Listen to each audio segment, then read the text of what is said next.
In general, there was also a cultural hibernation in the camp. There were two exceptions to this: politics and religion. Politics were talked about everywhere in camp, almost continuously. The discussions were based chiefly on rumours which were snapped up and passed around avidly. The rumours about the military situation were usually contradictory. They followed one another rapidly, and succeeded only in making a contribution to the war of nerves that was waged in the minds of all the prisoners. Many times, hopes for a speedy end to the war, which had been fanned by optimistic rumours, were disappointed. Some men lost all hope, but it was the incorrigible optimists who were the most irritating companions.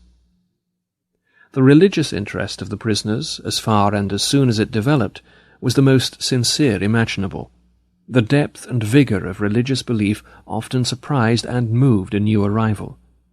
Most impressive in this connection were improvised prayers or services in the corner of a hut, or in the darkness of the locked cattle truck in which we were brought back from a distant work site, tired, hungry, and frozen in our ragged clothing. In the winter and spring of 1945, there was an outbreak of typhus, which infected nearly all the prisoners. The mortality was great among the weak, who had to keep on with their hard work as long as they possibly could. The quarters for the sick were most inadequate. There were practically no medicines or attendants. Some of the symptoms of the disease were extremely disagreeable: an irrepressible aversion to even a scrap of food, which was an additional danger to life, and terrible attacks of delirium. The worst case of delirium was suffered by a friend of mine who thought that he was dying and wanted to pray. In his delirium he could not find the words to do so. To avoid these attacks of delirium, I tried, as did many of the others, to keep awake for most of the night. For hours I composed speeches in my mind. Eventually, I began to reconstruct the manuscript which I had lost in the disinfection chamber of Auschwitz, and scribbled the key words in shorthand on tiny scraps of paper. Occasionally, a scientific debate developed in camp. Once I witnessed something I had never seen, even in my normal life, although it lay somewhat near my own professional interests: a spiritualistic séance. I had been invited to attend by the camp's chief doctor, also a prisoner, who knew that I was a specialist in psychiatry.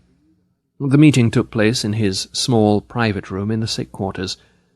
A small circle had gathered, among them, quite illegally, the warrant officer from the sanitation squad. One man began to invoke the spirits with a kind of prayer.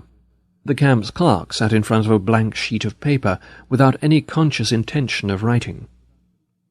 During the next 10 minutes, after which time the séance was terminated because of the medium's failure to conjure the spirits to appear, his pencil slowly drew lines across the paper, forming quite legibly Ve Vi. It was asserted that the clerk had never learned Latin, and that he had never before heard the words Ve Victis, woe to the vanquished. In my opinion, he must have heard them once in his life without recollecting them, and they must have been available to the spirit of his subconscious mind, at that time, a few months before our liberation and the end of the war. In spite of all the enforced physical and mental primitiveness of the life in a concentration camp, it was possible for spiritual life to deepen. Sensitive people who were used to a rich intellectual life may have suffered much pain. They were often of a delicate constitution, but the damage to their inner selves was less. They were able to retreat from their terrible surroundings to a life of inner riches and spiritual freedom. Only in this way can one explain the apparent paradox that some prisoners of a less hardy make-up often seem to survive camp life better than did those of a robust nature. In order to make myself clear, I am forced to fall back on personal experience. Let me tell what happened on those early mornings when we had to march to our work site.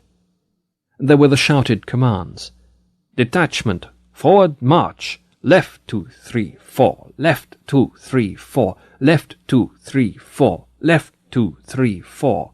First man about, left and left and left and left. Caps off." These words sound in my ears even now. At the order, "Caps off," we passed the gate of the camp, and searchlights were trained upon us. Whoever did not march smartly got a kick, and worse off was the man who, because of the cold, had pulled his cap back over his ears before permission was given. We stumbled on in the darkness, over big stones and through large puddles, along the one road leading from the camp. The accompanying guards kept shouting at us and driving us with the butts of their rifles. Anyone with very sore feet supported himself on his neighbour's arm. Hardly a word was spoken. The icy wind did not encourage talk. Hiding his mouth behind his upturned collar, the man marching next to me whispered suddenly, "If our wives could see us now! I do hope they are better off in their camps and don't know what is happening to us." That brought thoughts of my own wife to mind, and as we stumbled on for miles, slipping on icy spots, supporting each other time and again, dragging one another up and onward, nothing was said, but we both knew each of us was thinking of his wife. Occasionally I looked at the sky, where the stars were fading and the pink light of the morning was beginning to spread behind a dark bank of clouds. But my mind clung to my wife's image, imagining it with an uncanny acuteness. I heard her answering me, saw her smile, her frank and encouraging look. Real or not, her look was then more luminous than the sun which was beginning to rise. A thought transfixed me. For the first time in my life, I saw the truth as it is set into song by so many poets, proclaimed as the final wisdom by so many thinkers. The truth that love is the ultimate and the highest goal to which man can aspire. Then I grasped the meaning of the greatest secret that human poetry and human thought and belief have to impart. The salvation of man is through love and in love. I understood how a man who has nothing left in this world still may know bliss, be it only for a brief moment, in the contemplation of his beloved. In a position of utter desolation, when man cannot express himself in positive action, when his only achievement may consist in enduring his sufferings in the right way, an honourable way, in such a position man can, through loving contemplation of the image he carries of his beloved, achieve fulfilment. For the first time in my life I was able to understand the meaning of the words, "The angels are lost in perpetual contemplation of an infinite glory." In front of me a man stumbled, and those following him fell on top of him. The guard rushed over and used his whip on them all. Thus my thoughts were interrupted for a few minutes. But soon my soul found its way back from the prisoner's existence to another world, and I resumed talk with my loved one. I asked her questions, and she answered. She questioned me in return, and I answered. "Stop!" We had arrived at our work site. Everybody rushed into the dark hut in the hope of getting a fairly decent tool. Each prisoner got a spade or a pickaxe. "Can't you hurry up, you pigs?" Soon we had resumed the previous day's positions in the ditch. The frozen ground cracked under the point of the pickaxes, and sparks flew. The men were silent, their brains numb. My mind still clung to the image of my wife. A thought crossed my mind. I didn't even know if she was still alive. I knew only one thing, which I have learned well by now.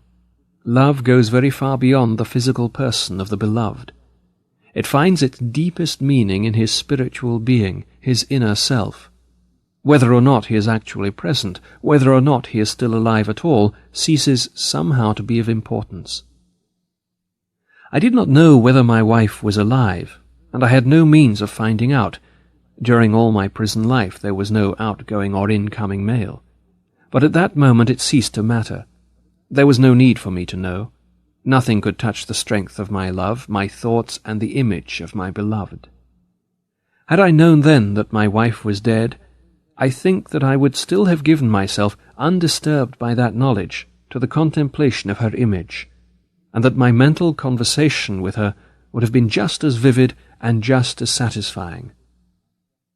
"Set me like a seal upon thy heart. Love is as strong as death."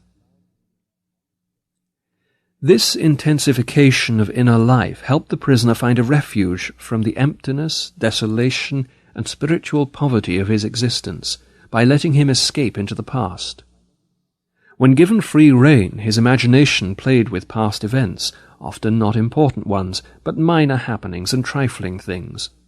His nostalgic memory glorified them, and they assumed a strange character.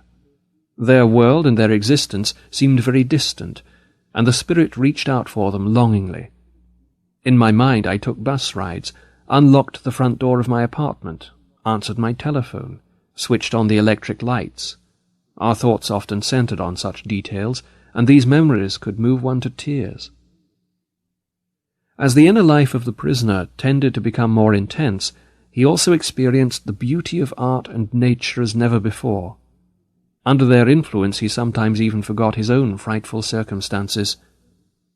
If someone had seen our faces on the journey from Auschwitz to a Bavarian camp as we beheld the mountains of Salzburg with their summit glowing in the sunset through the little barred windows of the prison carriage, he would never have believed that those were the faces of men who had given up all hope of life and liberty.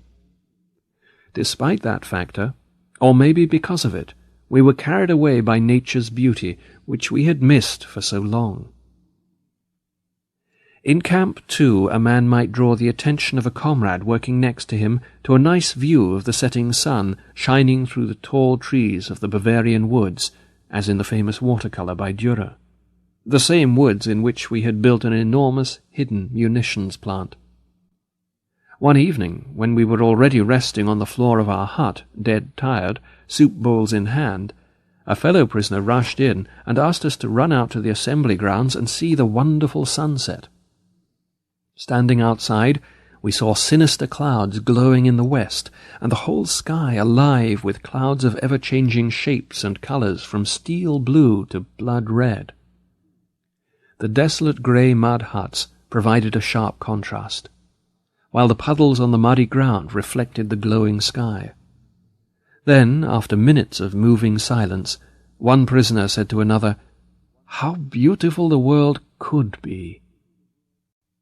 Another time we were at work in a trench. The dawn was grey around us. Grey was the sky above, grey the snow in the pale light of dawn, grey the rags in which my fellow prisoners were clad, and grey their faces. I was again conversing silently with my wife, or perhaps I was struggling to find the reason for my sufferings, my slow dying. In a last violent protest against the hopelessness of imminent death, I sensed my spirit piercing through the enveloping gloom. I felt it transcend that hopeless, meaningless world, and from somewhere I heard a victorious yes in answer to my question of the existence of an ultimate purpose. At that moment a light was lit in a distant farmhouse, which stood on the horizon as if painted there in the midst of the miserable grey of a dawning morning in Bavaria. Et lux in tenebris lucet, and the light shineth in the darkness.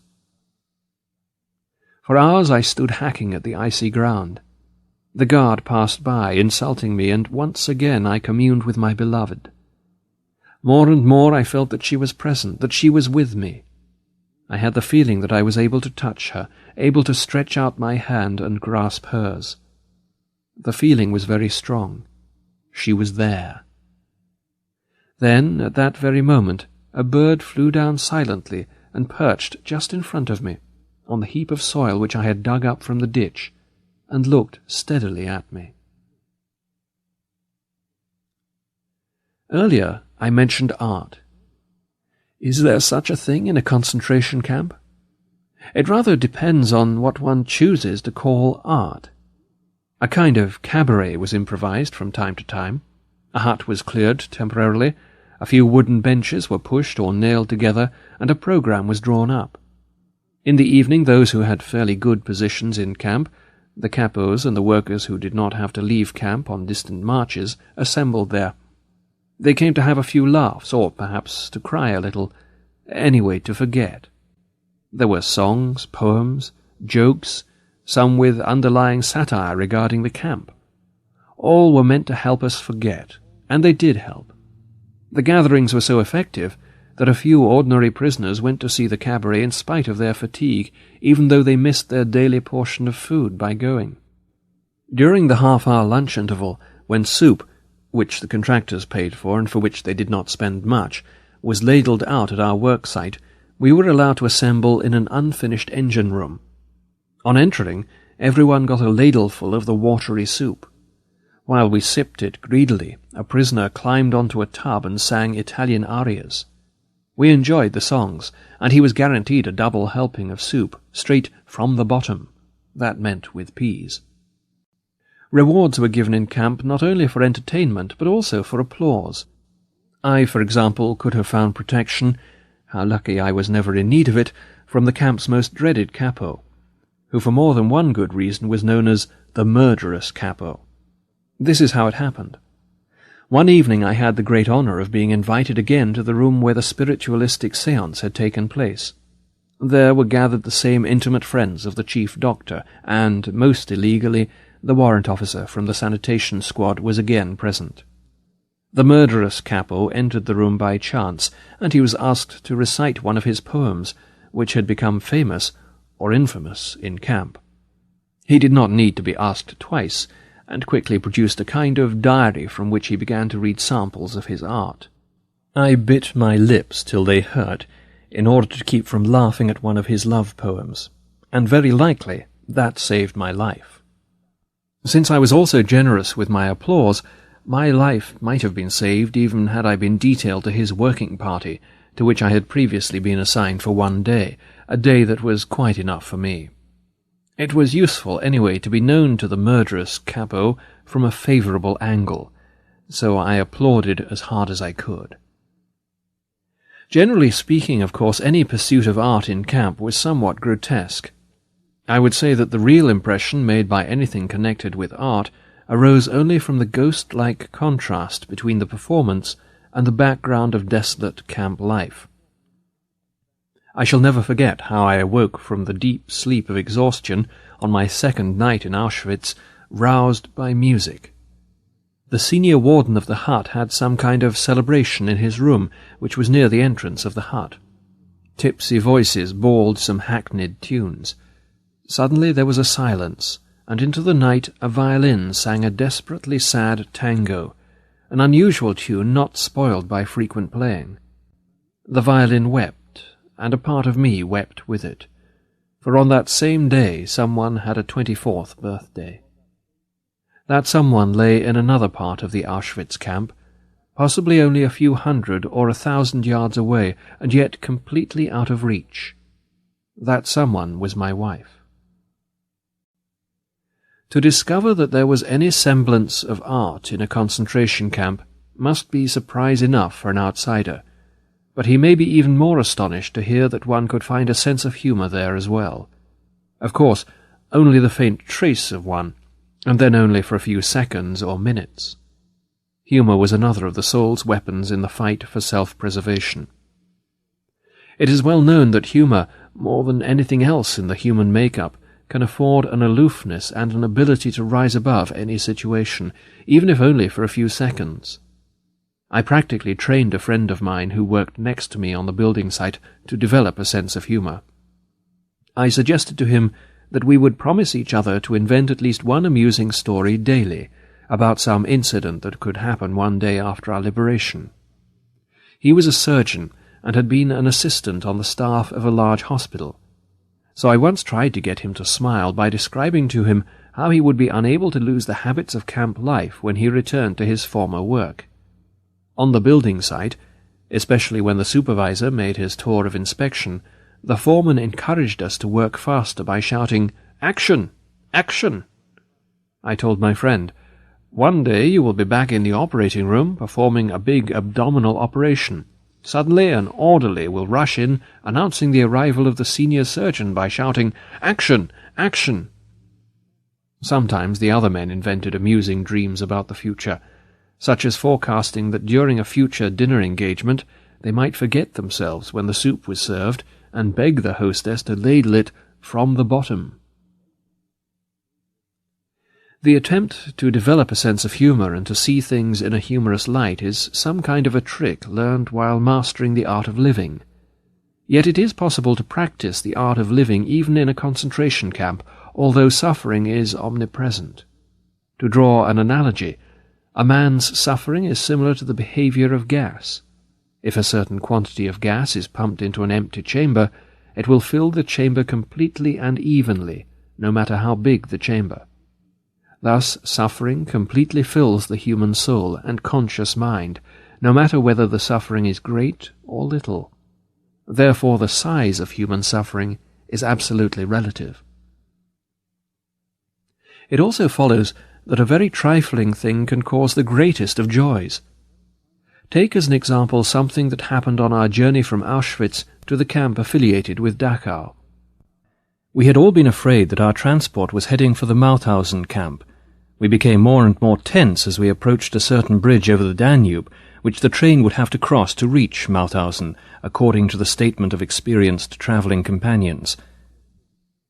Those who have never seen anything similar cannot possibly imagine the dance of joy performed in the carriage by the prisoners when they saw that our transport was not crossing the bridge and was instead heading only for Dachau.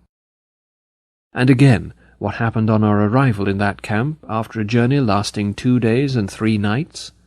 There had not been enough room for everybody to crouch on the floor of the carriage at the same time. The majority of us had to stand all the way, while a few took turns at squatting on the scanty straw which was soaked with human urine.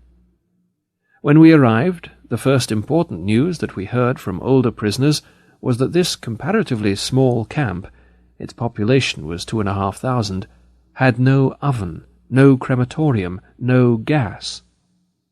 That meant that a person who had become a Muslim could not be taken straight to the gas chamber, but would have to wait until a so-called sick convoy had been arranged to return to Auschwitz. This joyful surprise put us all in a good mood.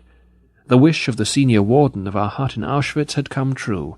We had come, as quickly as possible, to a camp which did not have a chimney, unlike Auschwitz. We laughed and cracked jokes in spite of and during all we had to go through in the next few hours. When we knew arrivals were counted, one of us was missing, so we had to wait outside in the rain and cold wind until the missing man was found. He was at last discovered in a hut, where he had fallen asleep from exhaustion. Then the roll call was turned into a punishment parade. All through the night and late into the next morning we had to stand outside, frozen and soaked to the skin after the strain of our long journey. And yet we were all very pleased. There was no chimney in this camp, and Auschwitz was a long way off. Another time we saw a group of convicts pass our work site. How obvious the relativity of all suffering appeared to us then. We envied those prisoners their relatively well-regulated, secure and happy life. They surely had regular opportunities to take baths, we thought sadly. They surely had toothbrushes and clothes brushes, mattresses, a separate one for each of them, and monthly mail bringing them news of the whereabouts of their relatives, or at least of whether they were still alive or not. We had lost all that a long time ago.